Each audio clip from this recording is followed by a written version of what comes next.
ሰላም እንደምናችሁ የገልቤ ቤተሰቦች፣ ዛሬም ከእናንተ ጋር አሪፍ ቆይታን ለማሳለፍ አሪፍ ፊልም ይዘን መጥተናል። ቪዲዮን እንደምትወዱ ስለማልጠራጠር ላይክ እያረጋችሁ ትጀምሩ። አዳዲሶችም ሰብስክራይብ አድርጉኝ። ፈልጌው ነው። ስለምትከታተሉኝ እጅግ አድርጌ አመሰግናለሁ። ዛሬ ደግሞ አብረን የምናየው ፊልም በ2012 የወጣው ፊልም ነው። ፊልሙ ሲጀምር ሁለት ጥንዶች ከእንቅልፉ ሲነሱ ያሳየናል። ጆን እና አሊሻ ይባላሉ። ጆን የስራ ሰዓቱ ስለረፈደ በጣም እየሮጠ ወደ ስራ ቤቱ ሄዷል። ጆን ወደ ስራው ሲደርስ መጥፎ ዜና አጋጠመው። በተደጋጋሚ ከስራው ስለሚያረፍድ ዛሬ ተባረሃል ተብሏል። በተመሳሳይ ደግሞ አሊሻም ስራ ለመፈለግ የሆነ ቢሮ ሄደች፣ እያወረች ነው።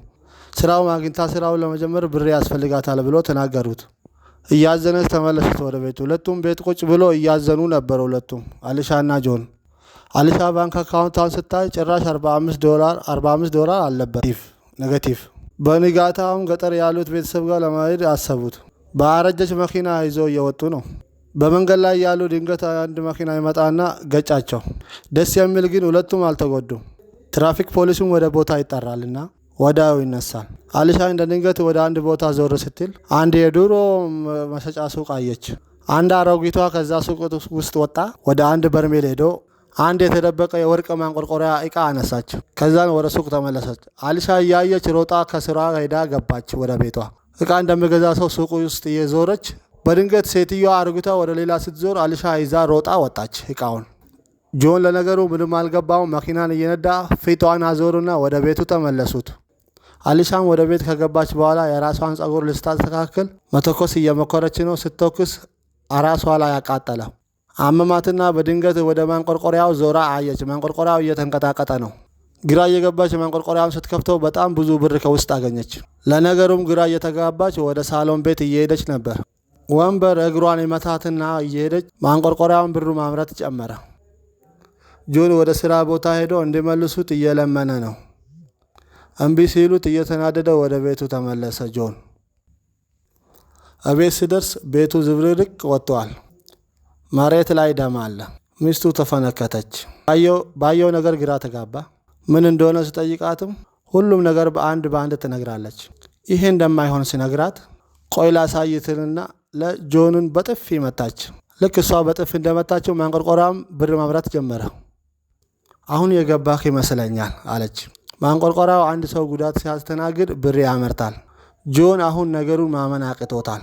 በድጋሚ አሊሻን ስጠይቃት አሁንም አላመንክም ብላ ጠየቀች። በድጋሚ ስትመታ ማንቆርቆሪያውን ብሩ ማምረት ጀመረ። አሁንም ወደ ጋዜጠኛ የሄዱ ነገሩን እንዲዘግቡ ጠየቁት። ይሄ ሰውዬ ሚዲያ ላይ እነሱን አይቶ ካርታ ላይ በመሄድ እነ ጆን ያሉበት ምልክት አረገ። ይሄ ሰውዬ ማንቆርቆሪያውን በጣም ይፈልጋል። ባልና ሚስቶች እንደ ቀልድ በጣም ብዙ ብር እያመረቱ ነው። ገንዘቦችን በፌስታል እያሸጉ ሽንት ቤት ውስጥ ይደብቃሉ። እነኚህ ሰዎች አሁን በጣም ደስተኛ ሆነዋል። በድንገት ሳይታሰብ በር ተንኳኳ። ሄዶ ሲከፍቱም ሁለት ዘራፊዎች ናቸው። ወዲያውም ጆን እየደበደቡ አምጣ የት አስቀምጠው ማንቆርቆሪያውን እያሉት ነበር። እሱም አውቆ ቲቪ ላይ ጥቶ እንደመጣ ተናገረ፣ ቲቪ ሾው ላይ።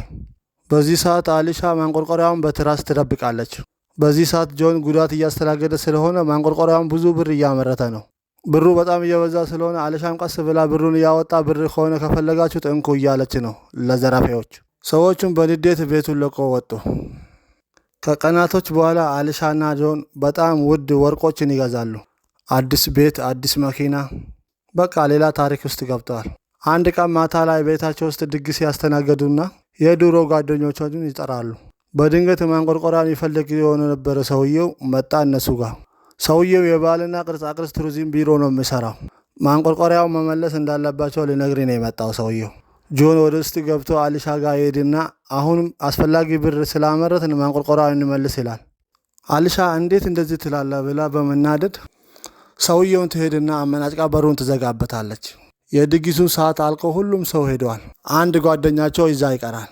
ብቻውን ስለምኖር ትንሽ ፈታ ብዬ ወደ ቤት እሄዳለሁ ብሎ ነው እነሱ ጋር የቆየው እሱ። እነሱም አልጠረጠረውም። በድንገት ሳያስቡ ማንቆርቆሪያውን ይዞሩ እየሮጠ ወጣ ከቤት። እንደ ድንገትም ልጁ ይወርቅና ማንቆርቆሪያው አስፋልት ላይ ይወርቃል። ማንቆርቆሪያው መኪና ይገጫል። ነገር ግን ማንቆርቆሪያው ምንም አልሆነም።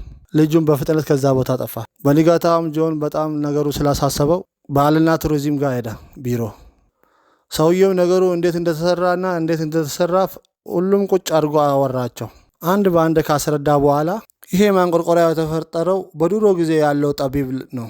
ጠቢቡ ፈጣሪውን ለምኖ አገሩን ካለችበት ድህነት ውስጥ እንዲወጣ ለማድረግ ነበረ ይህንን ነገር የተፈጠረው ፈጣሪውን በመለመን። እነሱም ከዛ ይወጣሉ። አሊሻም ነገሩ እንዲመለስ አልፈለገችም። ጆን ግን የሀገር ነገር ስለሆነ መመለስ አለበት እያለ ነው። ወደ ቤት ከገቡ በኋላ ሌሊት ላይ ባለፈው ዘራፊዎች ሁለቱም መጡና ያለውን ብር እንዳለ ሰብስቦ ወጡበት። በጣም ተጣሉና ተደባደቡ። ጆንም ሲደባደብ ብዙ ብር ማምረት ጀመረ ማሽኑ። ጆንና አሊሻም ከተኙበት ሲነቁ ነግቶ ነበረ። ቤታቸውም ተዘርፏል። ጆን አንድ ሀሳብ አመጣ። ጆን 1 ሚሊዮን ከአመረት በኋላ እንመልሰው ይህንን እቃ አለው። ማንቆርቆሪያን ይዞ መጠጥ ቤት ሄዱ። ጆን አንድ ጋርድ ነገር ፈለገ እና ተጣሉት። ማንቆርቆሪያው ብዙ ብር ማምረት ጀመረ ቦርሳ ውስጥ እያለ። ይህ ስራ በንጋታም ቀጥለዋል። ህፃን እንኳን ሲወርቅ ማሽኑ ብር ማምረት። የቦስክሪንግ ወደ መዋለጃ ሆስፒታል በቃ ምን ቀራቸው? እዛ ሰው እየጨዋ እነሱ ብር ያተርፋሉ። ወጥተውም በመኪናቸው እየሄዱ እያለ አንድ ጎዳና ተዳዳሪ መንገድ እየተሻገረ እያለው አሊሻ እንደዚህ አለች። ሰውየውን ገጭቼ በጣም ብዙ ብር እናትርፍ ስትል ጆን በጣም ደነገጠ።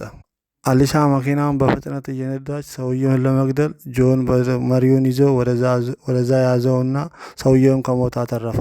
አሊሻን አይቶ በጣም ደነገጠ። ባልና ሚስት መሃል በጣም ትንሽ መኮራረፍ ተፈጠረ። ምክንያቱም ሚስቱም ገንዘብ ለማግኘት ብላ የሰው ነፍስ እንደምትገል። ነገር ግን ያው መኮራረፋቸውን አያቆሙና ማውራት ጀመሩ። በጣም ብዙ ብር እያገኙ ነው። አሁንም በዚህ ምክንያት ገንዘቡ ከግባቸው በላይ ሆነ። ያው ውጭ ሀገር ላይ ደግሞ አንድ ሰው በጣም ብዙ ብር ካገኘ መምጫው መታወቅ ስላለበት እነሱም ፈሩ። ለዚህ ምክንያት ገንዘቡን ለጓደኞቻችን እንስጥ ብሎ ተስማሙና ለመስጠት ተነሱ። ገንዘቡን ለሁሉ ሰው ካዳረሱ በኋላ ነገር ግን አሁን ቤታቸው ውስጥ ብዙ ብር አለ። አሁንም ለሌሎች ጓደኞቻቸው ብር እየሰጡ ነው። ምንም ማድረግ አልተቻለምና ብሩን ለመቅበር መሬት መቆፈር ጀመሩ፣ ጉድጓድ ውስጥ ለመቅበር። እንደዚህም ሆኖ የጆን ሚስት ግን አሁንም ማንቆርቆሪያ መመለስ ፍላጎት የላትም። ጆን ግን በጣም አዝኗል። የዛን ቀን ማታ ላይም አሊሻ ከሻወር ስትወጣ ጆን ማንቆርቆሪያን ይዞ መስኮት ላይ ቁጭ ብሏል። በግርምት ምን እያረክ ነው ጆን አለች። ለገንዘብ አይደለ እንደዚህ የሚያረግሽ? ከዚህ ላይ ወድቄ ብዙ ገንዘብ እንደምታገኝ አረግልሻለሁ አለ። እንዳያረገው ትነግራለች። ጆን ግን ፍቃደኛ አይደለም። ከፎቁ ላይ ዘለለ። መሬቱም ገንዘብ በገንዘብ ሆነ። አሊሻም በድንጋጤ እሱን ስትጠራው ራሱም ከሳተበት ተነሳ። ይቅርታም ተጠያቁና ተጣርቆ ወደ ቤት ተመለሱ። ወደ ቤት ገብተው ይተኛሉ። ማንቆርቆሪያን ካስቀመጡበት ቦታ ድምፅ ተሰማ። ቀስ ብሎ ከፍተው ሲያዩት ሌላ ሰው ነበረ። ከአሁን በፊት መጥተው የዘረፉትንና ከእነሱ ላይ ብር የተቀበሉት ናቸው። ሁለቱም ቡድን ማንቆርቆሪያን ለመዝረፍ ነው ወደዛ ቤት የሄዱት። ጆንና አሊሻ ባዩት ነገር ደነገጡ። የገዛ ጓደኞቻቸው ሊዘርፉ መጡ ወደ ቤታቸው። በዛ ላይ እነሱ የረዳቸው ሰዎች ናቸው። ዘራፊው ሽጉጥ ይዞ ስለነበረ ሽጉጡ ወደ ሌሎች ሰው አደቀ ነው። የእነ ጆንን ጓደኛ በሽጉጥ ሲመጡ መሬት ላይ ወደቀ።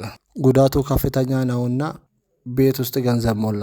የአካባቢ ፖሊሱን ሽጉጡን ድምፅ ሰምቶ መጣ ወደዛ። ጆንና አሊሻ ማንቆርቆሪያውን ለባህልና ቱሪዝም ቢሮ መለሱት። ያለመመለስ መብት ነበራቸውና ባደረጉት ምክንያት በጣም ደስተኛ ሆነ ቢሮና ፊልሙም እዚህ ላይ ይጠናቀቃል።